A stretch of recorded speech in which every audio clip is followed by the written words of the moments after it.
Welcome into Dynasty DEGENS, everyone. Special night. Mike is off. He's gone. Dustin filling in with MadDog Dustin. How's it going tonight? What's up, man? Happy Thursday. Football is back, baby. We got that Hall of Fame game going tonight. Yeah, it's halftime right now. And this is the first, from here on out, we will have football every week until February. So that is great news. It's a great time. This is what we grind all off season for. And tonight we're going to be talking about what is truth and what is fiction from training camp and early preseason games, what we're believing in for your Dynasty teams and what we're not. So let's dive right in. Let's just get your general thoughts. How are you feeling about the camp news we're hearing so far? It's a lot to dissect. You know, we're hearing the typical camp hype of third and fourth round receivers that are going to be fighting for, you know, the wide receiver 1, wide receiver 2 stardom. We have the rookie running backs or UDFAs that are pushing starters. It's that season, and we're going to sit here today and dissect what's actually, you know, something to listen to and what's we need to ignore. Yeah, I agree. And so let's talk about the first one. We have the Chargers playing right now. Now, I get it, most of the starters are not playing, but who is the wide receiver 2 in your mind? Is it Trey Harris? Is it Quentin Johnston? I do think it's Trey Harris. I love Trey Harris coming out of college. That profile is what they need on that Chargers team, something that can stretch the field and be a deep ball presence for Justin Herbert and allow more space for Ladd McConkey to work underneath and eat up those targets that we solely need in fantasy. Yeah, I agree. I think it's Trey Harris. I think Quentin Johnston will get the start this season. The issue is the drops are still there. It's still a huge issue. And if Trey Harris goes out and plays well, right, he's played, they're at halftime of the Hall of Fame game going on right now. He's played part of that half. He's only seen one target so far, Trey Harris. Quentin Johnston not playing, as far as I know. So it looks like it's Quentin Johnston's job, but I think Trey Harris, I think, will quickly overtake because I think Quentin Johnston, the drops are going to kill him this year. That's been his issue for 2 years, and it's just not getting any better. Yeah, that's right. We're still seeing the body catches. We're still seeing him clapping his hands. Right now, actually, it's been the Trey Lance and Lambert Smith show out there. Yeah, and I think that's interesting. Like, is Lambert Smith a viable dynasty option for you in your mind? Are you buying him right now, basically picking him off waivers, or if you still haven't drafted, getting him, you know, in your dynasty rookie drafts in the 4th, 5th round? Yeah, I think it's some dart throws. It's depending who's there for running backs. That's kind of how I play my game. If I'm going to be churning those rosters, I'm going to try and find those RB2, RB3s that are going to have potential to give us productivity or trade for draft picks in the future. Yeah, I agree. I'm not taking a wide receiver late. I'd rather have a running back, especially a pass catching running back who could have a defined role. I think Lambert Smith for the Chargers is just too far behind. Like, he is clearly behind Ladd McConkey, QJ, and Trey Harris. I think Darius Davis is probably still in the mix there. They have some other guys like a Jared Patterson, the running back. You know, you got some interesting options at tight end, so I'm just not sure I really buy into him. But I think an injury or two, he steps up. Let's continue with the Chargers because there's another interesting one, and that's Najee Harris. What are you making of this injury? Because we have seen nothing. And it's almost, I was talking on the pod on Tuesday, like, it's like, where's the poop? Because there's just something. We haven't seen a picture. We haven't seen reports. We haven't seen him without sunglasses. We just don't know. So what are you doing with Najee Harris and obviously Omarion Hampton, who had 2 carries so far for 9 yards, 1 being an 8-yard rush, and obviously 1 being a 1-yard rush? With Najee Harris, he's just another victim of July 4th. You guys go absolutely crazy on that holiday, unfortunately. You know, it's all steam ahead for Omarion Hampton. He's going to be climbing up draft boards, and deservedly so. Najee Harris, the news that we got, his agent really downplayed that injury, and you know, as weeks go by, like you said, we don't hear any more news, so it is starting to become worrisome. Where, you know, does he miss the preseason? Does he miss week 1? Does he miss week 2? And that might really eat into his role, where we end up seeing a little bit more Kamani Vidal, or we see Hassan Haskins get in and then really take shares away from Harris. Yeah, I think that's going to be interesting, is what happens if Najee Harris does miss time. Does Vidal, does Haskins? Nyheim Hines is currently leading the Hall of Fame game with rushing yards at 43 on 2 carries. So like a one big 28-yard run, or 9-yard run. He's got 16 rushing yards. But he's got let's see, where's he at for pass? Yeah, that's some special teams there too. Yeah, special teams. So like, is he as a veteran the guy? I'm buying the dip on Najee Harris. Like, I still think he's valuable. I think there's going to be a role for him whenever he gets back. Now, he might miss week 1, week 2. They also might just be going, hey, you're Najee Harris. You've been around for a ton of years. You haven't missed any games. You're pretty durable. We're just going to give you some time off, like vet rest. Clearly, they're resting all their veterans. I mean, Trey Lance started this game. Justin Herbert wasn't even like thought about playing. I mean, playing in the Hall of Fame game is something that's never going to happen. So maybe Harbaugh's there just going, hey, we're just going to give Najee some rest. We're not worried about the injury. Like, it's almost, maybe that's to the point where it's such a non-issue that it's not even worth talking about. And we're going, why aren't you talking about it? And they're going, why would we? It's just it's like a hangnail. It's like not a big deal. Well, I think it kind of fits the MO of Harbaugh as well. He's not going to go out to the podium and divulge all this information that Harrison's going to come back in week 6. He's going to try and downplay everything. And it is, like you said, most veterans, we don't hear about them in camp because we know what they are, right? Yep. Najee might not be some of the stars that we never hear about. You hear a lot of Amon-Ra discourse right now, but Najee Harris is still a vet that, like you said, he hits 1,000 yards. He's durable. There's not much there. So unless it was going to get surgery because his eye doesn't work anymore, I don't think we're going to hear too much on the topic. Yeah, I agree. Yeah, unless it's somewhere like his vision is impaired, I don't think we're going to hear anything. I think it's going to push Omarion Hampton's prices up a little higher than I want them to be in terms of like if you haven't done your rookie draft or you're trying to trade for him, I think now's not the right time. But I'm still buying Najee Harris. I think he's on a 1-year deal. Should be a free agent again next year. Like, is still young enough, still productive enough. And then it's weird because the Chargers have another interesting camp battle, which is at the tight end position between Oronde Gadsden, Will Disley. You know, who's going to be the starter? What are you doing there at the tight end position for the Chargers? All reports that I've been hearing about Gadsden is he's getting steamed up by that team. He can run great routes. He's got good hands. We've seen Will Disley. You know, he's been a serviceable tight end, but we want that flashy new toy. I am on the Gadsden hype train, and I think that he can be a part of that offense this year. Yeah, I agree. I'm actually more on the Ty Conklin side, who's not playing tonight. So the fact that Disley and Gadsden are playing shows me that they're not on the first team, and that leads me to believe that Ty Conklin is. So I think he's going to be the guy. But you're right, Gadsden is getting steamed up, getting talked up, all the camp hype. I think for Dynasty, I'm willing to like stash him, especially if you can put him on your taxi squad. I don't expect a ton from this year, but I think next year could be where we see him start to becoming more of that, you know, not a superstar, but a guy who's serviceable week in week, like a Hayden Hurst used to be, who's just like, man, you're getting tight end 10 production every week. It's like, okay, it's good enough. Let's go to the other side of this Hall of Fame game, the Detroit Lions. Jameson Williams is a topic, right? Like that's hot. Yep. Are you buying Jameson Williams right now for Dynasty? I haven't been. I think that he is more on the gimmicky side of a receiver. He needs those manufactured touches. You know, we see a lot of JMO versus Amon-Ra St. Brown, and I'm clearly on the side that Amon-Ra is just the pro. He's going to eat up the targets. You know, he's going to score the touchdowns. He's going to be the alpha in that offense. Yeah, I agree. And for me, there's some people out there who love Isaac Tisla, who's got 2 catches for 46 yards right now on 3 targets. Him and Tisla and Jameson Williams play a very similar role. They're like that deep threat burner type guy. I don't think I'm worried about Amon-Ra St. Brown. I think the demise of the Lions as a whole is being overblown. Like losing Ben Johnson and, you know, Frank Ragnow retiring, like it's not as bad as it is. I think John Morton, who's coming in as the offensive coordinator, is not like a nobody. He's worked for some really great coaches, has a great sense in his head. Like they might pass a little less because of it. Because of this season, I don't think it's going to be like, oh, they were just a great offense. Now they're a bad offense. So I'm still buying Amon-Ra St. Brown. I'm a little worried about Sam Laporta just with some of the mix in there. The big thing we have heard, though, and we've seen from camp reports, is that Jahmyr Gibbs is getting first team reps and first series reps, which if you watched a lot of Lions games last year, David Montgomery was always pretty much out there exclusively for the first series. Then it was a Jahmyr Gibbs series. Then they would start rotating through. Do you think we see more Jahmyr Gibbs first over David Montgomery? Or do you think David Montgomery still has a prominent role on this team?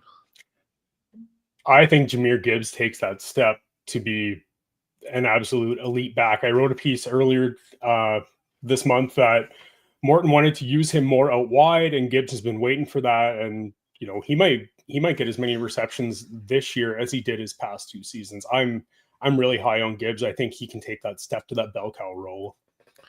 Yeah, I think he can. I think even if he doesn't, I think Gibbs is good enough. Like, I still have him as, I think, like running back 2 this year. I mean, he was running back 1 last year. He had 250 carries last year. Obviously, Montgomery missed some times. I think he's set to repeat that. And 63 targets, I think he's set to repeat that. So, like, it's just a touchdown. Does he get 16 touchdowns again? Probably not. He probably regresses a little bit. But I still think he has double-digit touchdowns running and probably, 3 to 5 touchdowns receiving. So I'm all in on Gibbs. But I do think Montgomery is still a great player. Like, he finished as RB 18 and only had 14 games last year. Now, dynasty wise, it's a short window, right? Because you got him this year, maybe next year. So I'm not like super going into him. But if I'm a contending team this year, I'm all in on Montgomery right now because I think I think everybody's going Gibbs, and everybody's going, I'm Montgomery, and his value's falling right now because of it. So I'm buying him right now. Again, on a team, right, everybody's going, Jameson Williams is going to break out, and Sam Laporte is still good. David Montgomery seems to be like left for dead, and I think his value is great. Another team that's kind of left for dead is the New York Giants. Yeah. What are we doing? What are you doing with Russell Wilson right now? He is the starter. Now, Brian Daboll came out and said it's the first time I think I've heard this in a long time. Russell Wilson is the starter. He wanted to make that very clear that Russell Wilson is the starter, will be the starter week 1. How long of a leash do you think Russell Wilson has? I think it's short. I meant to look up when their bye is, but what made Russ in his prime was that he was mobile. He had those deep shots. And, with the Giants only having really Malik Neighbors, you hope Theo Johnson takes a step. You hope Wan'Dale Robinson is there to be a target hog, even though the production wasn't quite there. I do think that Russ's leash is very short because Daboll is going to be coaching for his job. So if he has to go and get, whether it's Jameis or it's Dart into the game, I don't think he's going to have a problem doing that sooner than later. Yeah, the Giants have a week 14 bye. I wonder if they have any primetime games in there because sometimes you can see that on if they have a Thursday night game or a Monday night game, they switch either before or after. Like if they have a Thursday game, they switch after, or if they're coming into a Monday game, they switch because they have an extra day. 14-week bye and stuff. I think Russ Wilson's a good enough NFL quarterback to keep his job. He's not a good fantasy quarterback, and I think that's going to be the issue. I like Jackson Dart. I don't think he's great, but I think my take on him has always been he's going to sit almost all this year. So it's basically like taking a rookie next year. I think it's Russ. I'm not spending time because I don't think Russ has a life after this year. I think after this year, Russ is pretty much done. I mean, I think so too. I think Kirk Cousins last year was better than Russ last year, and Kirk Cousins doesn't have a starting job. So Russell Wilson probably doesn't have a starting job next year. And so I do think it is going to be Jackson Dart. I think Jameis Winston, I don't know, somehow got the raw end of the deal, basically signing there first, and then it's like, hey, we signed another guy and then drafted a guy, so now you're definitely the third stringer. They also drafted Cam Scatterbo. Do you believe that he could take over for Tyrone Tracy, and are you buying Cam Scatterbo right now for Dynasty? I do think he takes over from Tracy. I don't think it's going to be as fast as some fantasy managers want. I think Tracy is still going to prove his role, whether it's in third down roles where he's doing more of the pass catching. But I think that it is going to be a tandem, and we might see in the later weeks that Scatterbo does take over that running back room. Yeah, I agree. I think Cam Scatterbo does have like the pass catching work. I think Tracy had, I'm looking at 36, 38 receptions last year, like not a ton on 50-some targets. So again, we're talking about there's Malik Neighbors. Wan'Dale Robinson was a target hog because they had no one else. We're hoping Theo Johnson steps up. That means that there could be a lot of targets for the running backs, and Cam Scatterbo's electric with the ball in his hands. Like his profile is 3 down back. Now, obviously, he didn't get drafted in a position of like, hey, we're going to take you high like a Marion Hampton, we're going to make you a starter. But I think of that team, Tracy's good, but not great. I think Cam's got to be good. So I'm buying him. But again, you have to temper your expectations of when do you get production. And I'm not sure you get it till later, like mid-season or later. Yeah, I think the only way that you see Scatterbo jump in and give us immediate production is if Tracy has those fumbling issues again and, becomes a very inefficient back. I agree. And he's one of those people, it's like, those second, third round running backs or second, third round picks. We saw a lot of them hold out. They're all starting to sign. The only one I think left is Judkins because he has off the field issues. They're all starting to sign out. We're getting some preseason games. So we're going to dig into some more rookies and some more camp news right after this ad break. You asked, we delivered a full best ball tournament on FastDraft, but we do it the FastDraft way, and it's called the Rabbit, because of course it is. 20-second time clock, 15 rounds. These drafts, they take 20 minutes. That's it. So you get a lot of new people coming in and playing, get a lot of best ball bros playing, exploitable ADPs, no rake. It is the best EV in all of fantasy. You should just go to fastdraft.app, use code FAST. You get a $50 deposit match. These things are a blast, and it's the best use of your funds in all of fantasy.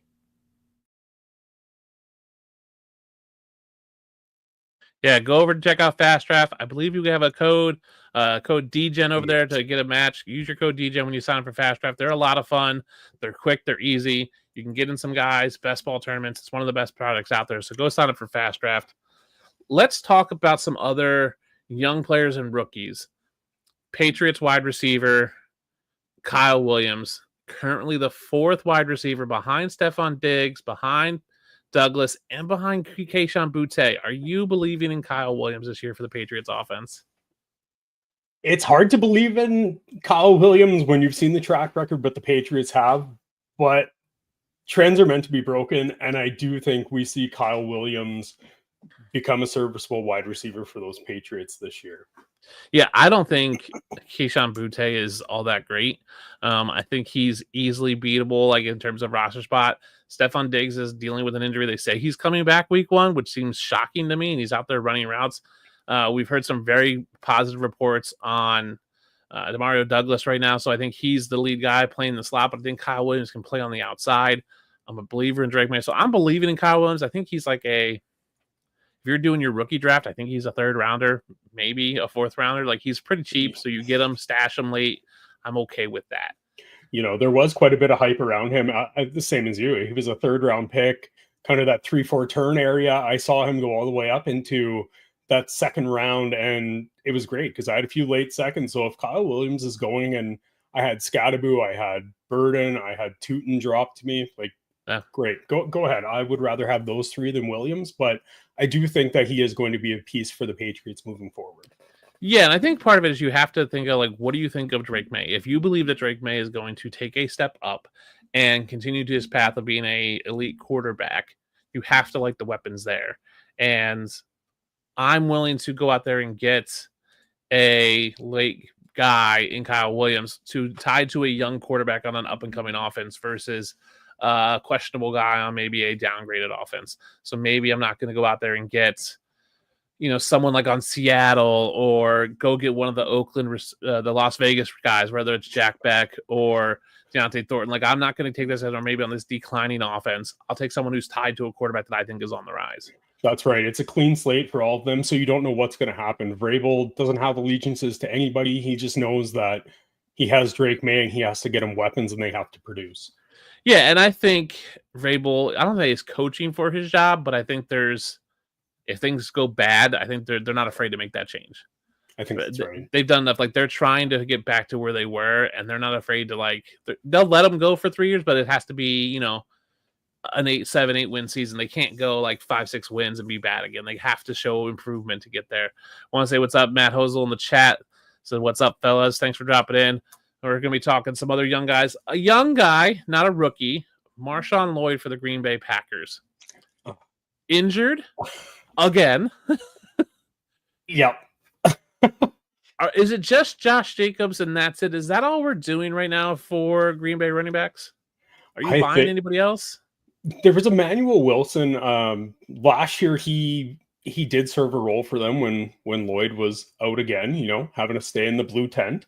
But I do think that he is kind of a redundant skill set to that is Josh Jacobs, right? They're not the best receiving backs. They're known more for pounding it out between the tackles, getting a few of those explosive runs. And I think that's really about it, would be Jacobs. And if Lloyd, depending what that news is, it wasn't supposed to be long-term, but if it ends up being that, I think Wilson is going to serve as the backup. I agree. I do think it's Wilson. They're saying it's a groin injury for Marshawn Lloyd. I don't think that sounds horrible, but that's one of those issues that I think can just linger. Especially a guy who's built to kind of just eat that power in his legs. If he doesn't have that, that's an issue. They did sign Israel Abanikanda. They have Chris Brooks. That's really all they got. So maybe they go out and get a guy. Maybe they get a Zach Moss who just got cut. Maybe they wait till someone else, gets cut and picks up one of those guys. I'm not sure, but I think I'm just in on Jacobs. Let's talk about the Green Bay wide receivers. Matthew Golden has shown out in camp. There's a lot of positive reports. Would you rather have for this year Matthew Golden or Jaydon Reed? Well, from all reports of what they're doing with Reed, he's not on the field in wide receiver or 2 wide receiver sets. So I will take Golden for this year, even though it's an ambiguous wide receiver room and I don't necessarily want to have anybody. I will lean Golden. Yeah, I agree. I think, and their ADPs right now, if you're doing redraft, is very close, right? I think Dynasty, I'm all in on Golden. I think he was brought in to be the guy, and I think that's the guy you want. Again, on an offense that is stable. It's not really up and coming, but it is stable with Jordan Love. They have Jacobs for another year. They probably, they have Tucker Kraft. I like Golden a lot. I think he's really good. Jacory Croskey-Merritt, a running back for the Washington Commanders. Are you buying the hype right now? Because I'm struggling with it. I have been, despite that college production. I was picking up JCM everywhere in late rounds of rookie drafts because I don't see what the Commanders backfield really has. We have, the plotter that is Brian Robinson. We have Austin Eckler, who's starting to age out. And I think that Merritt brings a different element of what Brian Robinson does. He's a good pass catcher. He does need to work on his pass pro so that he gets onto the field. But I have been picking him up everywhere. Let me ask you this question. Are you taking JCM, Brashard Smith for Kansas City, or Damian Martinez right now if you had to pick one of the 3? I'm probably going to get hate for this, but I'm going to take JCM. Interesting. So I'll take Brashard Smith. I think that's a much more relevant way. I mean, he's got Kareem Hunt, Isaiah Pacheco. I just think there's a role. We saw them use Carson Steele in various looks. I think what Brashard Smith can do, especially with the way, and this is news, right? The camp situation there has been wide receivers getting hurt left and right. We saw Xavier Worthy had a head injury. Hollywood Brown's got a foot. Sky Moore, irrelevant, but injured. Yeah, injured. Yeah, they had like 3 guys get injured this week. So I think Brashard Smith, being a converted receiver, has the opportunity to fill in some roles and kind of be a gadget player for them. So I think I'm taking him over JCM and definitely over Damian Martinez. So I'm not in it at all. Does the fact that McLaurin has now requested a trade hours before this show influence any of that or put stock up for JCM? Because who else do they have? Does Sanat take a step? What else do they have for wide receivers there? No, it doesn't. Here's the thing. If they decide to trade Terry McLaurin, I think they get a receiver back. Now, obviously not someone of the Terry McLaurin level, but do they go out and get, let's talk about Terry McLaurin. Who are the possible trade targets for Terry McLaurin? But people keep talking about Buffalo going to get him. The Patriots Patriots. So then do you get a Douglas back, right? Or a Booty back or something like that, or a Baker, one of those other guys back. I think you get another young prospect back who will fill that role. This to me screams Debo all day. Like, I was all in on Debo to begin with. I think he's being highly undervalued. I think he's healthy and motivated to play. And if they get rid of McLaurin, he's clearly the alpha. I've completely forgot about Debo, and that was an example 30 seconds ago. I didn't even list him. Yeah, so right, if they do trade McLaurin, I think it elevates Debo to the 1. KJ Osborne's probably 2. They brought in Michael Gallup. I think, like I said, they got Luke McCaffrey. They drafted Jalen Lynn this year. I think if they trade McLaurin, which I doubt they will, I think they get a piece back. Whether that is a young, unproven guy, like if they trade him for Javon Baker with the Patriots, or they trade and somehow they pull off some trade where they get like Tyreek Hill, right? And work out some crazy trade with the Dolphins and they just get Tyreek Hill for a year and the Commanders make a run for the Super Bowl this year. They kind of go all in like a dynasty manager where you're like, hey, I'm only going to get him for a year, but I'll take that year. We were close last year. Let's just go for it. I think you're right. They can't go and trade him for draft picks and leave JD on a rookie contract with nothing when they came out and smashed expectations last year. I think you have to be able to maximize your production while you have JD on that rookie deal because he is going to get paid in a couple of years. Yeah, I mean, that's the thing. Jaden Daniels right now being on that rookie deal is huge for them, right? Because they can go out and they can pay a Deebo Samuels. They can, figure it out with Zach Ertz, who's another buy if they do trade McLaurin. I've never been in on Ben Sinnott. I don't know why people were, but Zach Ertz all day again. But I just think if they do trade McLaurin, which I'm gonna go on record and say they're not trading McLaurin, which probably means they will because I've been wrong about a bunch of those things. If they do, they will get a receiver back. It'll be probably either a young, unproven guy, guy drafted last year, the year before, or they'll get like an aging vet like a Tyreek Hill, or they'll get like a Jacoby Myers or something like that. They'll get a player of that caliber that's like not a 1, an okay 2, but it's enough to like fill out that team. Right? Because they did well. Like Noah Brown played a ton, and Olamide Zaccheaus played a ton last year, and they were fine, and they did really well with just having Terry McLaurin and no one else behind him last year. So you can do it with Deebo and no one behind him anyway. So do you think it was that Courtland Sutton deal that kind of threw another wrench into the gears of contract negotiations? For sure, because I'm happy for Courtland Sutton. He got a ton of money, but he got a ton of money for being on the older side and being, I don't want to say unproven because I don't think that's fair. I think it's just, he's had 2 good years, but he's also had like 3 years of either injury or like 2 down years before that, a year of injury, and then like 2 so-so years his first 2 years of the season. So it's like, and he was a 29-year-old receiver getting 4 years. Yeah. And it seems like a lot. And for me as a Bronco fan, like I haven't seen the full contract breakdown. I'm sure it's only, really a 2-year deal. This is more of a loyalty contract for him, I think, to assure that he stays a Bronco the rest of his career, because there were trade rumors last year. But now seeing what he gets paid, there's not a discussion that McLaurin is a better wide receiver than him. Not at all. Right. And so McLaurin going and asking, the rumor has been he wants close to DK money. And I understand as a franchise, you might not want to pay that. But again, to me, like McLaurin over DK, no problem. Yeah. I didn't realize Terry McLaurin was 29 years old. I can't believe he's been around that long.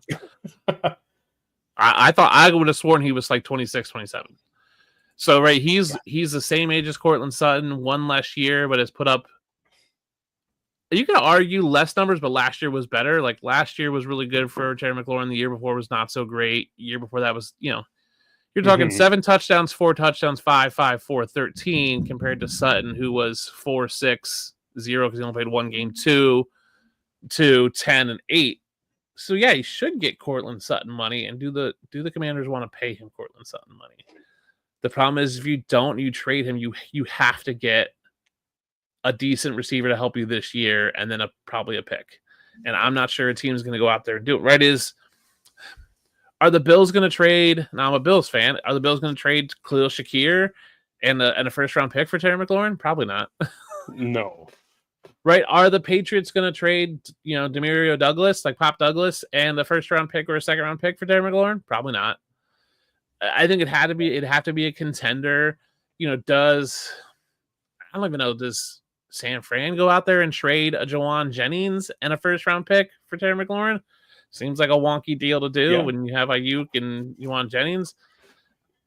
I don't know. And I don't know, like, does Arizona, who desperately needs a wide receiver too, but who are they trading? Are they trading, a Michael Wilson and a first round pick and some for them? Like, yeah, it's really hard to think of a scenario that it's going to see Terry leave Washington and make sense for the team acquiring him. And that's right.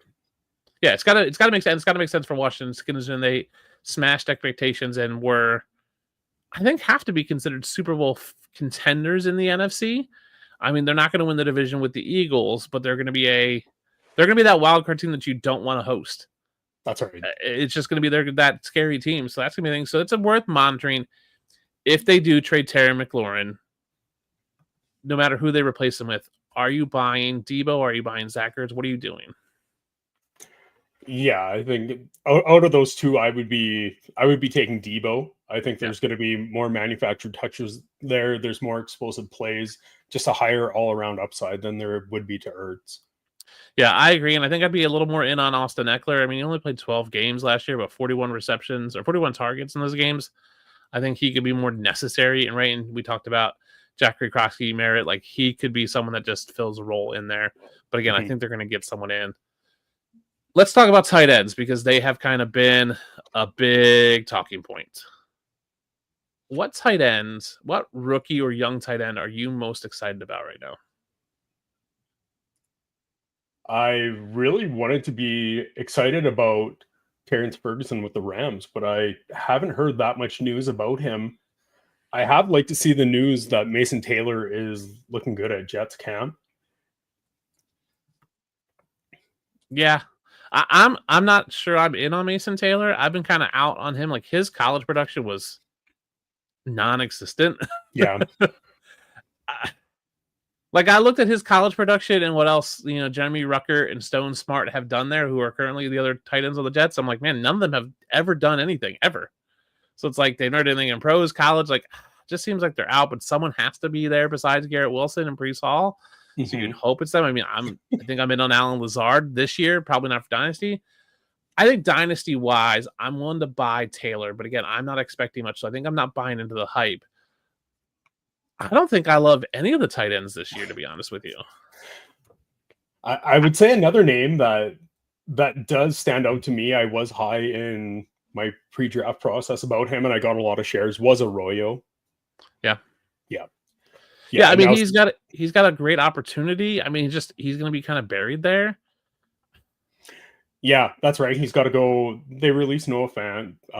He's still got to go with Barner. There's another tight end that I'm drawing a blank on. So he does still have a long road to get that production. But what I've heard from the coaching staff there is positive news. They really like his route tree. They say that he has a full route tree. The hands look good. The speed looks good. Yeah, I think out of all the rookies, he's probably the best. I think they got Eric, AJ Barner, who I really like. Eric Saubert is the kind of blocking tight end. So it's Arroyo and Barner being out there. He might be the only rookie I'm really in on. I wanted to be in, like you, on Ferguson. Tyler Higbee's coming back. Yeah, I just don't know. Like Mason Taylor, I think is not that great. Harold Fannon's buried on the depth chart. Tyler Warren and Colston Loveland, I've never been that believers in. I don't like their where they landed. I think they're just bad offenses for the tight ends. So I'm just not loving any of them. Is there a guy from last year that you love besides Brock Bowers? Not anything that comes to mind. I just want to excuse me. I want to touch on the Colts here. Like we're hearing Anthony Richardson is getting more reps, and yes, that is what he needs. They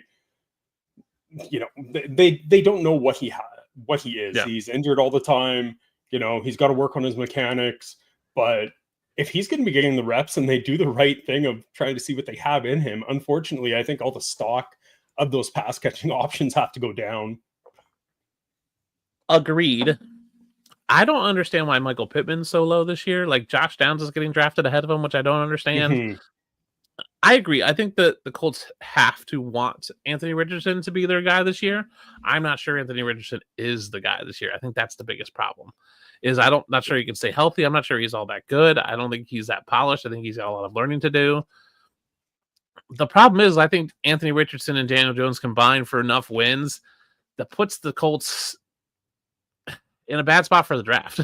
They win enough games where they're just not going to be able to get a guy. They're going to be like 8-9 and be drafted at 15 overall and not be able to get one of the top guys next draft.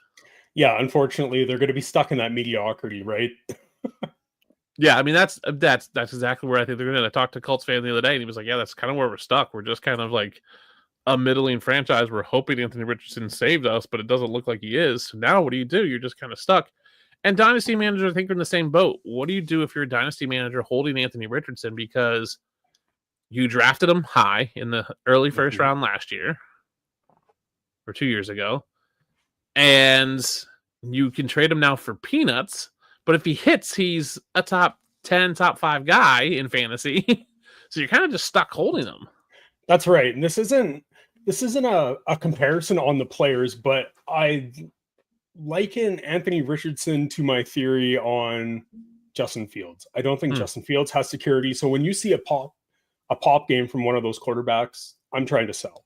You're gonna get the production from Fields with the Jets.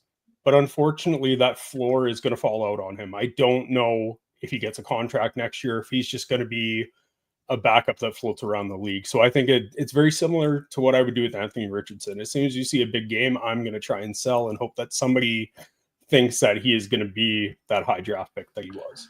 Yeah, I liken it to Kyle Pitts, the same thing, right? Like, ton of athleticism. We've seen it once, and we've seen these glimpses of hope. Like we saw from Anthony Richardson in his rookie season, those first couple games, he was really great and put up a ton of fantasy points. So, like Anthony Richardson, Kyle Pitts, if they flash 1 or 2 games, you sell so high, and you just kind of go, hey, if they are great, I still got enough value and hope someone really buys into it, because I don't think you're going to. I always say once is a fluke, twice is a trend, 3 times is a pattern. We have almost borderline patterns of, we have a pattern of Kyle Pitts not being good. We have a pattern of Anthony Richardson. It's a small pattern, maybe a trend of him not being good. So it's like, man, I'm not going to think they just bucked the system. Feel the same way with Sam Darnold. Like we have a whole long history and pattern of Sam Darnold being bad. 1 year is the fluke. I'm not banking on him. Yeah, that's fair. Sorry, I want to go. I had to Google it really quick because it was slipping in my mind. I want to hear your thoughts on the 2024 tight ends. Is there anybody other than Bowers that you were high on for this year? You had mentioned. I have been high on Barner for a while. I was really high on Theo Johnson. I was really high on Eric All. Obviously, he's going to miss the season with Cincinnati. They brought in Noah Fant, who I'm not buying into. Jatavian Sanders is the interesting one in Carolina. Like a productive, athletic guy, not like overly athletic, not like a superstar, but I think he's good enough on a team that has Tedero McMillan now, Adam Thielen, Xavier Legette. It's like everyone there is just kind of ho-hum. Like they're just, yes. You don't want him as your wide receiver 1. You don't necessarily want him as your wide receiver 2. Like if you get him as your wide receiver 2, you're like, If you get him as your wide receiver, you're like, okay. If you have him as your flex play, you're like, oh, that's probably pretty good. I think Jatavian Sanders has the potential. I was never a believer in Bryce Young. He showed a little more than what I was expecting last year. So if he continues to show that, I think it's a decent one to have Jatavian Sanders from last year's class behind Brock Bowers is like your tight end 2 from last year. Yeah, I think that's right. We saw his athleticism. We saw his role grow a little bit. Unfortunately, his season was derailed by injuries, but you're right. There just isn't enough there for pass catchers. Legette hasn't showed me anything. Adam Thielen's battling father time. And Jalen Coker. Yeah. I mean, I am a Coker fan. I know that he's kind of an outlier of where he was, what he is. He's not a top 50 draft pick. I think we've all seen enough of the stats that if you're not a top 50 wide receiver, you're probably not going to do anything for us. But, he might be the guy that I hold in deeper leagues that hopefully could become something. Yeah, the good news is with all these guys is they're young, and if you have a taxi squad that allows second-year players, you can throw them on your taxi squad and not have to worry about it. Now, most taxi squads is rookie and like first-year players, so you're probably not getting them on your taxi squad. I'm okay throwing Coker on. Like Coker's at bottom of the bench, like my bottom 4 on my Dynasty roster that I'm willing to just like hold for 4 to 6 weeks and then make a decision on. Right? And like, okay, I'm ready. Like if you pick him off waivers now, he might be on a roster. And this is what I said on a pod the other day. This is the time of year where you need to go break the ice with trades. Go trade your 4th round pick for Jalen Coker. Just go do it. If Jalen Coker is nothing, what you've done is you've broken the ice with that league mate to then set up a bigger trade down the road. The problem is when you go to make trades is you just go in going, hey, what do you want for Bijan Robinson? They're going, 4 first-round picks. And you're going, no, too much. And you go, what if I give you this? And they think you're trying to scam them. But when you break the ice with somebody with like a Jalen Coker for a 4th-round pick, you realize like, hey, here's a mutually beneficial deal. Like you get a 4th-round pick for next year. I get Jalen Coker. I'll take the risk and if he's good or not. And then you just break the ice. Like, don't worry about just break the ice right now. And so I think you should be doing with some of these young guys, the guys from 2024, 2025 draft is go spend a 4th-round pick on them or a 5th-round pick, whatever your last round is. The guy you're going to get next year for that pick anyway is not great. That's right. And to get into the theory side of it, I think it's great that you said that. Go out, put a feeler, build a relationship with another manager in your league. You make that trade. Coker is most likely going to be in a glob of receivers that don't matter. So if somebody else in my league likes him more, can I package Coker in a 3rd to get a 2nd, which I can use in a different deal, or I can move up in the draft and hopefully find a player that is going to help me in the future? I think that's more the player that we look at. And I really like the point you brought up of you got to not necessarily be a salesman, but you got to go knocking door to door and build the rapport and kind of wake up all your dynasty leagues if they're not in the full swing of it yet. Yeah, and right, so you build that relationship with one guy because you spent a 4th round pick to get Coker, but then someone else in the league goes, oh, I got to have Coker for a 4th, so maybe they start feeling some offers like, who else do I want for a 4th? Maybe they go out and they want Xavier to get for a 3rd. Maybe they want to go get, I'm trying to think who else was drafted last year that, you could go get someone in that range who was just a mid, who was going to cost you a 3rd or 4th round pick and just go get them and break the ice. And then you start seeing trades happen in your league. And also you see like 5-6 trades. Maybe you go trade a 4th round pick for a Jalen Polk. Maybe you go trade a 3rd round pick for an Adonai Mitchell. Maybe you trade a 4th round pick for a Troy Franklin or a Luke McCaffrey or a Javon Baker or a Jacob Cowing. Like, I don't care if they work out or not. Like, you're starting something. You're starting that ball rolling. And I think that's the thing. And then all of a sudden, and here's the thing, just because you have a guy doesn't mean you have to hold him forever. Like, I think that was the thing. I was telling people last year at the end of the season, go buy Najee Harris. And people were like, why? And I was like, because he's going to be a free agency and the news is going to cap.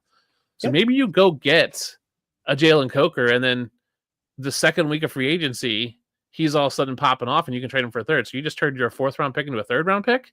Okay. Or like you said, take Coker and a 3rd for a 2nd. Like you had that short-term investment. Go do it. That's the problem with a lot of these like rookie and with camp hype specifically this year. Is capitalize on the hype, right? If someone is buzzing right now and you're necessarily maybe not a believer in them, package them out and maybe make multiple moves. Maybe you get a guy this week and then trade him next week, and maybe you get a guy this week and trade him in 2 weeks, and that guy got 2 weeks. You trade him in 3 weeks when the 3rd preseason's game's going off and they score 4 touchdowns for whatever because they're playing against the 3rd string defense or whatever it is. I mean, that's what you can do nowadays. I mean, I'm looking at the stats right now. Kamani Vidal, 6 carries, 30 yards, 1 touchdown on the ground. His value is never going to be higher. Yeah, exactly. So, can you go if you have him, can you package him and get rid of him and get a 3rd round pick? And because normally you would have got nothing for him, or maybe get a 4th round pick. Again, if I can shift Kamani Vidal, who I don't think has a role on this team, and I can get a 4th round pick. I also got rid of an asset I don't believe in and don't think has a, but I'm selling high. Because this thing, when we say sell high, we're talking about selling at it's not a 4th, it's not a 1st round pick. Sell him for a 4th because his value was nothing. Yeah, get a 4th. Yeah, and then absolutely. if he happens, let's say Najee's out indefinitely because he's now lost an eye and Marion Hampton gets hurt. Maybe Vidal is a guy you go, okay, well that was unforeseen circumstances. You get it, but you start that ball rolling, you get the trades going, you kind of build some rapport. That's the way to do it because. That's the thing with camp news is you're going to just hear a ton of buzz. And camp is one of those things. Camp and preseason news for me is that it's that pile-on effect. Like we hear one thing about someone and it's like someone else. Also you see the coach will come out and do one press conference and they'll have 3 sentences on a guy and 6 people report on 6 people, each person, 2 people report on each sentence. He said this about the guy. It's he said three things about the guy. It's just we get 6 separate reports on these 3 separate things. And it's seems like they talked about him a ton. It's well, it was just a quick, 2-line blurb. And that's it kind of snowballs. And it's well, did you hear? Well, they said this. Now it's this and this and this and this. Perfect example of that is look at Nick Chubb in Houston. Mm-hmm. Joe Mixon gets hurt. First it came out, what he said about Nick Chubb was not glowing. He said hey, this guy's good for what he's been and he's not going to be what he used to be. But then he came out the next day and said, yeah, he's done everything we've asked him to do. He's been amazing on the field. Well, what is it? Did you change your standard overnight or you're trying to save face? But, Nick Chubb is a great example because unfortunately, I think he is at the end of the road. Mixon is hurt as well. So now we see Woody Marks getting steamed up. Yep. And all this camp hype that we have, it gives us hope. And hope is probably one of the most dangerous things a fantasy manager can have. Yes. Because you think that all of these outliers are guys that are shining in training camp against 3rd stringers that are fighting for jobs, whether it be, on the defensive side of the ball or on special teams. If you can find an owner that wants to believe in that hype, yeah, like you said, you have to go and capitalize on that. Yeah. Or conversely, believe in the misinformation. I don't say misinformation, but the dip. Let's talk about the last one, Browns running backs. Mm-hmm. Quinshon Judkins, off the field issue, hasn't signed his contract. Don't know what's happening with him. We've seen a spike in Dylan Sampson's ADP. Jerome Ford is still there. What are you doing with those guys? who do you see being the lead back this year? And which guy would you rather have on your dynasty roster, Ford, Sampson, or Judkins? I think Judkins is more a contractual issue than it is a legal issue, because there is another player on the Browns that is having legal issues that is still on the field and reported for camp. So I think that there is something more contractually that we're not hearing about. I want Dylan Sampson. I liked his profile coming out, but I do think, just as we said earlier about other vets, I think Jerome Ford is going to be the player that Stefanski leans on for a little bit until this Judkins scenario plays out. He gets up to speed, and we might see if that prolongs, Sampson is going to get a bigger piece of that pie. But I think we're going to see a lot more Jerome Ford than managers want to admit. Yeah, I agree. I think we're going to see a lot of Jerome Ford. I think Jerome Ford is not the guy I want. You're going to see a ton. Again, sell high on him. I'm buying Judkins everywhere. We've seen it now with Rashee Rice, with Jordan Addison.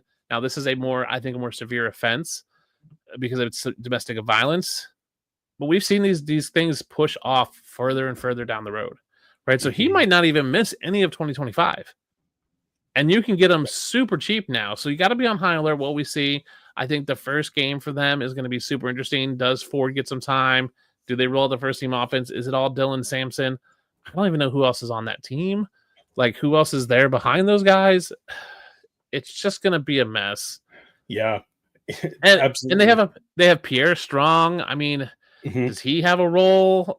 I don't know. It's one of those things where I think you really have to keep a roll on. For me, it's one of those situations that Houston is like very much like the Dolphins were a couple years ago. Like, I'm not going to really go after any of them. I'll just take whichever that guy is the last guy available, right? So if I'm in on Ford, Judkins, Dylan Sampson, I'll just wait till someone else takes the other two, and I'll just take the last one and get that value. I don't think there's anything wrong with that. Getting the cheapest player where you can fill flex options or your bench with somebody that is going to be a higher ceiling. Also, going to some of the news that we were talking about was Jaydon Blue, because last week we heard from somebody that is no longer with the organization that he was lazy and things weren't looking good. And now this week we're hearing that Jaydon Blue is the standout running back. What do you think with that? I didn't like Jaydon Blue's profile to begin with, and it's tough when you hear someone who's no longer with the team, because are they just giving you the truth, or are they just giving you the bitter take? And is the team then trying to spin it? That's where I think, like, even with the Nick Chubb, it's like, oh, you said something and you didn't mean it to be bad, and it got taken in a bad way, so you have to come out and like overcorrect. And I feel like that's what we got. We got this. The truth is in the middle. We got this like leaning one way from some bitter former employees, like, he stinks, he's horrible. And the team was like, let's overcorrect. He's the best in camp. When really probably the truth is he's probably just okay. I'm a big believer in Javonte Williams being a sneaky draft pick this year, because I think he's going to get a ton of volume. Yeah, I think Javonte Williams and Sanders are both just so cheap that it doesn't really matter which one you get. I do think Javonte is going to have the first crack at it over Saunders. You know, I was a really big Williams fan because of my Broncos fandom. Unfortunately, it didn't work out, and that injury just hasn't got him back to where he was. So I hope that it works out in Dallas for him, and I do think he's the running back to own there. Yeah, it's just, and again, it's one of those things where you're like, you don't love it and you don't want it to be. It's same thing like in Jacksonville. Are you a believer in Tank Bigsby, Travis Etienne, Baishaw Tootin, who has a hamstring issue now? Like, I think it's one of those things where like, it's whoever you like and just bet on one. Don't bet a ton early, but if you're getting them in the, I think I got Travis Etienne in like the 14th round of my Scott Fishbowl draft. Like, I'm okay with that. Like, as my RB4, okay, because he has RB potential all day. But if he doesn't, it's like I didn't risk a lot. And I think that's where we're at Dynasty. And that's where Dynasty really shines, is that it's like, hey, I didn't risk a lot to get this guy, so it's okay if he doesn't turn out. And I can package him and maybe get something out of it, or I just drop him and pick someone else off waivers. There are two more topics that I want to touch on because I think that they are fantasy relevant players for us. I'd like to talk about Kaleb Johnson. It does sound like he's having a tough time with pass protection right now. Yeah. And have you heard any more about that? What are your thoughts on that? Do you think Aaron Rodgers deals with that? If Kaleb Johnson can't pass protect and Rodgers is laid on his ass a couple times, do you think he's just going to roll with it?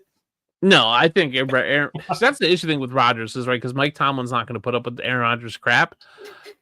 I wouldn't be surprised if Aaron Rodgers, like, let's say Caleb Johnson misses a block and then he gets taken out and then, Jaylen Warren's in there and they try to swap out. Aaron just grabs Jaylen Warren's like, no, you're not leaving. Like, I'm not bringing this guy back in.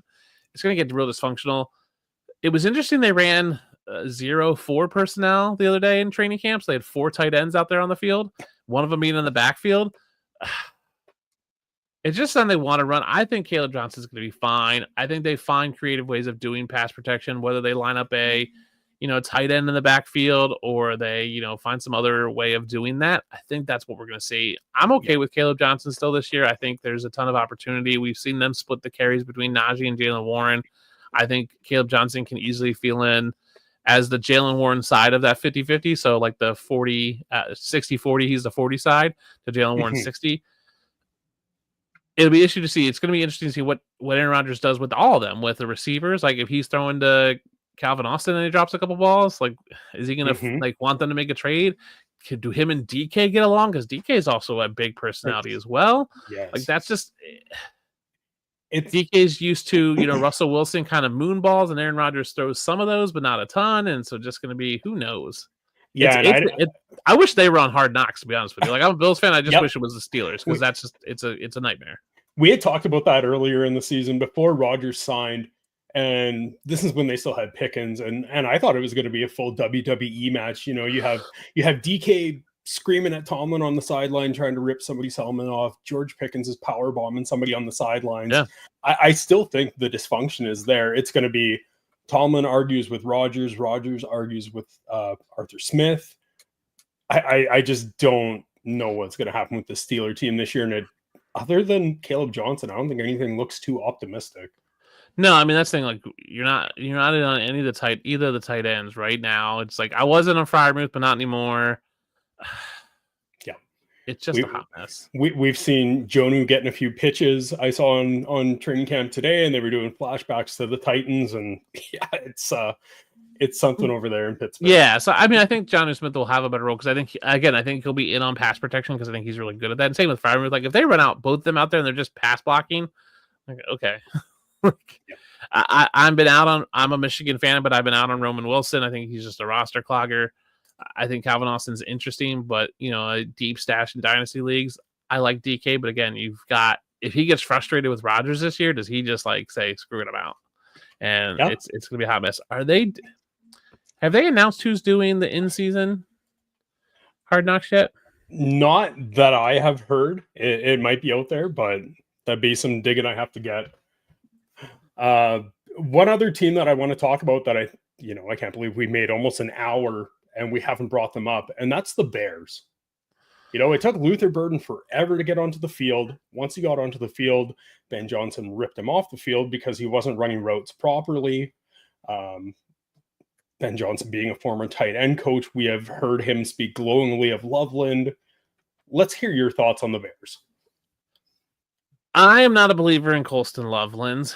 Again, a Michigan fan, want him to be good. I just don't like the Bears offense with Pat Freiermuth. I think they're going to split targets. I think it's very much a more competitive situation than what we saw with Dalton Kincaid and Dawson Knox in Buffalo, right? Where everybody's like, Dalton Kincaid, first round draft capital, is going to come in and be a huge guy. And then Dalton Kincaid was basically matching him for snaps and targets. I think we're going to see that. Luther Burden to me was okay in college. Like I didn't love his production. I went to a team that has DJ Moore, Roma Dunze, so like he's automatically the third receiver and just now is struggling. Dynasty managers have been spoiled with great receivers the past few years being rookies, right? We saw it with Marvin Harrison, Malik Neighbors. Like every year we get these guys who are like, man, they're just good right off the bat. And that's not typical. And so I think everyone's just expecting, well, Luther Burden's got to be great. He's the first rank, he's high draft capital. Got to be good. It's like, no, he doesn't have to be good. He might take me here too. Yep. I think his price is up there too high because they're going, well, he's going to be what Roma Dunze was last year. I don't think he is. I think he's half of that. And that's not what you want for fantasy. So it's a learning curve. I think Ben Johnson is a great coach, but I think he's a very demanding is not the word. I think he's a very precise coach and wants precision in his players. Yeah. And I don't think that fits Caleb Williams. I don't think it fits the team as a whole. I think it's a culture shock for them because I think they came from a kind of less precise coaching system where it was like, hey, we run this play and it doesn't have to be, this precise. And I think Ben Johnson's like, no, we're going to run it to the T. And I think it's just a culture shock. And I think they'll get there. It just might take a year or two. I think you nailed that. Ben Johnson coming over from Detroit, where you had Jared Goff, that was, the prototypical, statue quarterback, that he knew exactly what Amon-Ra St. Brown was running for a route. Sam Laporta, Dan Campbell was there to hold that culture in place. And I think you're right. I think we're starting to see a little bit of shock to a Bears team that is young. We saw Caleb Williams always play off platform in college. Yeah. Luther Burden, same thing. I didn't necessarily like his route running the most. Yes, he has great yak ability, but I don't think if Ben Johnson sees him, rounding the corner on a route, or he's, Roma Dunze is kind of only running a go route 80%. Like, I don't think that's going to fly. And I think you're right. This might be a bad analogy, but I think it might be a case of some silver spoon young players having to eat some humble pie here with Ben Johnson, and he's going to get it right. There are going to be growing pains. Yeah. And I think that's part of, right, Ben. So when you look at Detroit, Dan Campbell was the culture builder and the culture standard. And he said, hey, we're going to work our butts off. And they brought in guys like Amon-Ra St. Brown, who has a high work ethic, who's like, man, I've got the 22 guys that were drafted for me. I got that memorized. Like, he's a precise guy. And Jared Goff is a precise guy. Like, man, I'm going to study. I'm going to learn. Not to say Caleb Williams doesn't study or learn, but he is definitely more creative and more he's got that, right? And just the way he is, he's self-expressing, which isn't a bad thing. It's just a different style than what Ben Johnson is.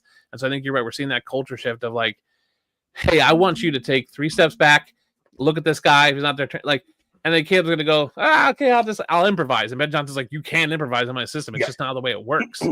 And I think that's why Ben Johnson was able to run all these like crazy plays in Detroit, because he was like, okay, you guys have I can trust you with the easy and medium stuff. Now we can do the hard stuff because you have got that down. So I think this Bears offense is going to be very vanilla. That's why I'm loving DeAndre Swift, Roschon Johnson. I'm not really in on Kyle Monogamy. I think it's going to be Roschon and DeAndre Swift. And I know there's a lot of talk. And I've even said I was curious if Ben Johnson liked DeAndre Swift because he was on the team that cut him in Detroit. I think it was just I think it was a little bit of growing pains for DeAndre Swift of like, oh, this guy wants me to be precise and I'm not precise. Right? I think Ben Johnson is the guy, like, our meetings are at 8. You are there at 8. Not 8:01, not 8:02. You're there at 8. And exactly. I think there was some growing pains in Detroit for DeAndre Swift of not saying it was late for meetings. I haven't heard that, but just saying like, you have to be precise. There is no like, it's not nonchalant. It's very like, I don't want to say regimented, but it's Ben Johnson just seems very much like, this is what we're doing. This is the plan. We're going to stick to the plan. There is no room for error until you master the plan. And I think Dan Campbell echoed that. I think Aaron Glenn on defense mentioned like referenced that. I think it's just like you said, a culture shock for Bears players who are just not used to it, who are used to playing off book. Right? Even DJ Moore in Carolina was like, I'm just going to go out there and like, my guy's always scrambling. So I got to make plays happen. Like, we're just always going to play off schedule. And Ben Johnson's like, no, we will be on schedule. Like every play will be on schedule. When we're off schedule, that means we're not doing what we should be doing. And I think that's just a culture shock right now. Now, I do think Colston Loveland helps with that because I think he came from Michigan with Harbaugh, who was very much same thing. Like, we're regimented, we're on schedule. This is what we do. I just think it's right that Colston Loveland's got to learn this style of offense, which is probably a little more creative than what Harbaugh was running in Michigan. And I think he's just got to learn the NFL, which is always hard for a rookie, especially at tight end. Mm-hmm. And I think this team hinges on the improvements they made at the O-line. I say that kind of loosely because we don't know if they are improvements yet. We don't know. And Caleb Williams really taking that playbook and, like you said, being strict, being nuanced, and making the throws that he needs to do. Yeah, and I think Caleb Williams is a okay quarterback. I never thought he was a great quarterback, but there's so much weight on his shoulders. Is he the guy who's just going to buckle down and go, this is what I'm going to do? Like, whether it's good for me and my brands, or is it just good for the team? And I think Jared Goff was very selfless and going, hey, this is what I do. If I didn't get dunk, I do. I'll just do what I do what you say to do because I trust that you're going to get me there to win. And I'm going to help. And they work together. I'm not sure Caleb Williams is that. I think he's just a good quarterback. I think he's in that line of like Trevor Lawrence, just kind of middle tier quarterback. So not someone I'm loving for Dynasty because I don't want middling tiers. I'll take a guy who either has upside or not. That's why I've always been, hey, let me see Tyler Shuck. Let me get Tyler Shuck over Jackson Dart this year because I'll know what Tyler Shuck is 6 weeks in. That's right. And if he's bad, I'm good. I'm out. I'm done. Jackson Dart is just basically like having an extra rookie next year because I don't know. That's right.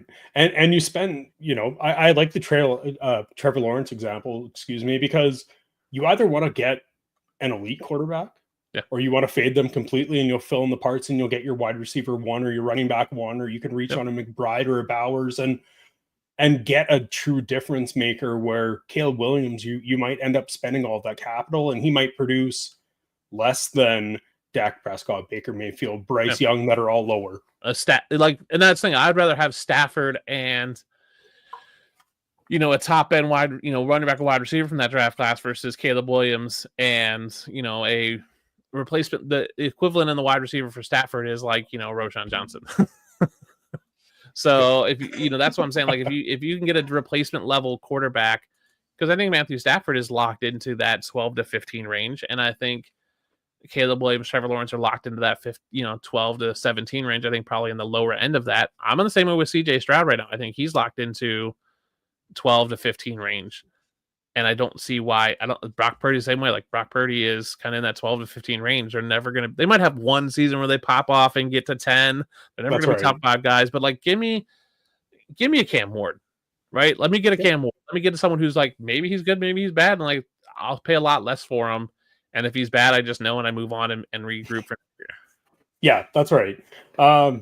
You said Matt Stafford enough that it made it click my brain of the one episode, I think it was on Netflix, when we saw Devontae Adams say he needs to get out of here before he gets killed, referring to Jimmy G. Is that some news out of the Rams with Stafford having back issues? Does that scare you at all for the production from Puka, where we see him be an elite fantasy asset and we've all really gassed up Devontae Adams to have a great year? I'm worried about Devontae Adams as a whole. You just don't move around this much when you're great. I think he's very good, and I think he makes the players around him better. But now he's in a situation where there is Puka Nacua, who is the 1. Devontae Adams is now the 2. Right? Devontae Adams was the 1 in Green Bay, was the 1 in for the Raiders, was the 1 for the Jets, even with Garrett Wilson, because of Aaron Rodgers. Now he comes in and he's the clear 2.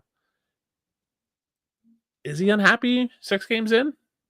Is he content? Is he talking trade? Is he, being noisy or just being super silent? I don't know.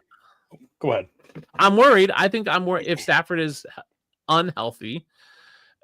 You're talking about Jimmy Garoppolo as the backup. Yes. That's the scary part to me. I do think, and again, not a direct comparison, but I think that Stafford kind of plays similar to Rodgers, where he can support those 2 wide receivers. Yes. We've seen Stafford and McVay. I think that's a perfect landing spot for Adams. And as long as Stafford stays healthy, I think we're good. Yes. But I also think that your side of the conversation has merit, because if we see Jimmy G, I think we see Devontae Adams turn into a diva quite quickly. Yes. I mean, Devontae Adams definitely has diva qualities and diva tendencies, and they come out real fast. I mean, there's days where you're like, oh, Devontae Adams is just the next iteration of Antonio Brown. Or there's days where you're like, oh, he's the next generation of Larry Fitzgerald, where he just says nothing. You're like, oh, he's just content and happy to do his job, or he turns into Antonio. It's like it's either or. It's never like in between. It's one of the two. If we see Jimmy Garoppolo, which I don't even know if that's a lock to be the backup currently. I mean, they could, if Stetson Bennett can figure out his stuff, maybe they roll with Stetson Bennett, which I think would be horrible for both of them, both Puka and Devontae Adams. I think Devontae Adams and Jimmy Garoppolo are like adult enough to go, okay, we'll see if this works. Now, it might take a game or two. Let's say Stafford is out and misses half the season, and we know it's Jimmy Garoppolo. 2 games in, Devontae Adams being like, yeah, this isn't working. But you signed there and you knew that when you signed. Like, it is what it is.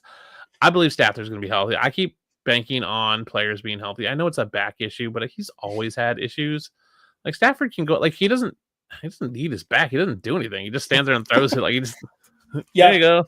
Yeah, that's right. He slings bombs and he shit talks a little bit, but I think the Rams have Super Bowl aspirations, and And we've seen Matthew Stafford play through a variety of injuries Yeah. in the past, and I don't see anything holding him out unless they have to, take him out on a cart and assist him to be able to snap the ball and throw it. Yeah, that's exactly it. He's going to play through because he knows he's got this year, and that's probably it. He might have next year. Yeah. I mean, his wife wants him to retire badly, it seems. So, yeah, one big injury, maybe he's done. But the Rams, I think you're right, have Super Bowl aspirations. They have a winnable division in the NFC West. I'm buying Puka because I think he's a stud, and I think he's great no matter. I think he's quarterback proof. Devontae Adams might be quarterback proof until it's Jimmy Garoppolo. Yeah. Depends on your risk tolerance there for that statement. Yeah. But I think you're right. I think Puka is totally quarterback proof, and he's going to thrive no matter who's behind center. As long as McVay is calling those plays, I think Puka is elite. Yes, I agree. I think McVay, very much like Kevin O'Connell, can take Sam Darnold and make good. So he might be able to take Jimmy Garoppolo and make him a superstar again because they just have that coaching system and the style and the play calling that allows them to just make great quarterbacks. Mm-hmm. Is there anything else that you would like to speak about? Is there any more camp news that you think that we missed that we should bring up? No, I don't think there's anything else that we need to talk about, but I think there's needs to be some just advice for people right now of just be tempered in everything you hear because it's probably going to change tomorrow, and be very mindful of who you're listening to because I think there's people out there that just twist things. You can go get the actual film of hey, you want to hear a press conference? It's out on the internet. The internet's available. Use it to your extent. Don't just fall for what someone tweets or someone, this is what this guy said. Go actually listen to what they said because tone matters. I just said it, my podcast, we talked about communication, that tone and how you say something matters more than necessarily what you say. So the way coaches say things matters, not just the way the reporter interpreted it. So be mindful that anything you hear, just take with a grain of salt, fact check, and then just don't buy hype. The drum beats may be going. We're getting preseason games now. Watch the games. Don't just look at box scores. Do your research so you don't just get suckered into some sort of hype. Because I feel like that's the biggest thing right now is just one piece comes out. Like I said, it just becomes this pile on of oh, here's this thing. And then especially on Twitter, it's just oh, it's so-and-so day. And everybody's yeah, he's great. He's great. He's great. And it's and you just see oh man, everyone's saying he's great. So he must be great. And just, you end up buying too much and you go, oh, I wish I would have never bought into that hype. So just be measured, everyone, when you're talking about that. This is a great time of year to make some dynasty trades, especially some low end trades. You get the guys that you're excited about. If you're a Dylan Sampson guy, go get Dylan Sampson. Yeah. Right. If you are a Brashard Smith guy, go get him. Go spend a 3rd round pick for him. You're not losing a whole lot. Yeah, I agree with you. Go and take those low risk acquisitions and try to get the guy that you want. And who knows, maybe it pays dividends for you in your roster and helps you win some money at the end of the day, or you can move forward on a trade with some artificial value and you move up to a piece that truly does matter on your roster. Yeah, and don't be afraid to make trades. Don't be afraid to trade for a guy this week and then trade him away in 2 weeks if the value's there. If you trade 4th round pick for this guy and you can get a 3rd round pick for him next week, maybe you do that. Just you turned your 4th round to a 3rd round. Don't feel like you're locked into these guys. I think it's the biggest thing now. We get people who are just I'm locked into this guy forever because I believed in this hype, so I can't trade him away somehow. Say I was wrong about the hype. Just be fluid in your takes on people. Yep, I couldn't agree more. Well, Dane, this was great. This has been Dynasty DEGENS. Thanks for having me on. Mike is on vacation, taking some time away. That's another thing, right? This is the time of year. Take some time with your family, rest up before the season gets to full swing. We have the Hall of Fame game tonight. I think we don't have another games for another week or so. Now's the perfect time. I'm going away in 2 weeks. This is the perfect time to take some time. But thanks for tuning to Dynasty DEGENS. Go check out FastDraft. Use promo code DEGENS, and we'll see you guys next week.